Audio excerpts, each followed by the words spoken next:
বরিশালের অন্যতম প্রাচীন নিদর্শন ঐতিহ্যবাহী এই মিয়াবাড়ি মসজিদ। ধারণা করা হয় 18 শতকে নির্মিত মোগল রীতির চারকোনা অনন্য দৃষ্টিনন্দন এই মসজিদ শুধু বরিশালের নয়, বাংলাদেশের প্রাচীন মসজিদগুলোর একটি। বরিশাল শহর থেকে মাত্র 9 কিলোমিটার দূরে সদর উপজেলার উত্তর কড়াপুর গ্রামে অবস্থিত দুইতলা এই মসজিদ। পূর্বপুরুষ থেকে শুনি যে মসজিদটা প্রায় 600 বছর আগের মসজিদ, পুরানো মসজিদ, কিন্তু এটার কোনো সন্তারিক নেই যে কে করছে বা কেই করছে। ইতিহাস থেকে জানা যায়, হায়াত মাহমুদ নামে এক ব্যক্তি মিয়াবাড়ি মসজিদের প্রতিষ্ঠাতা। তৎকালীন ইংরেজ শাসনের বিরুদ্ধে বিদ্রোহ করে প্রিন্স অফ ওয়েলস দ্বীপে নির্বাসিত হন এবং জমিদারিও কেড়ে নেওয়া হয় তার। দীর্ঘ 16 বছর পর দেশে ফিরে তিনি দুটি দিঘি এবং এই দুইতলা মসজিদটি নির্মাণ করেন।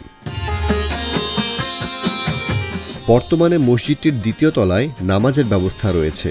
নিচতলার কয়েকটি কক্ষে বর্তমানে একটি মাদ্রাসার কার্যক্রম চলমান রয়েছে। তবে মসজিদটির সিঁড়ির নিচে ফাঁকা জায়গায় রয়েছে দুটি কবর, কিন্তু এই দুটি কবর কাদের সেই তথ্য জানা যায়নি। কবর দুইটাও কি করছে তাও সঠিক জানা নেই, কেউই জানে না।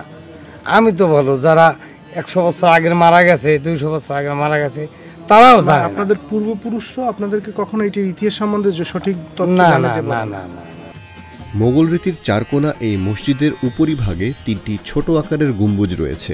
মসজিদের সামনে ও পেছনের দেয়ালে 4টি করে মোট 8টি মিনার রয়েছে। এছাড়া দেয়ালগুলোর মধ্যবর্তী স্থানে আছে আরও 12টি ছোট মিনার। মসজিদের উপরিভাগ, গম্বুজ ও মিনারগুলোতে নিখুঁতভাবে কারুকাজ করা। মসজিদের পূর্ব পাশেই রয়েছে বিশালাকার এক দিঘি। দৃষ্টিনন্দন মসজিদটির সৌন্দর্য উপভোগ করতে প্রতিনিয়ত দূর দূরান্ত থেকে আসেন পর্যটকরা। আমার বন্ধুরা এই মসজিদটা নিয়ে আলোচনা করছিল অনেকবারই, ব্যস্ততার কারণে সুযোগ হয় না আসা।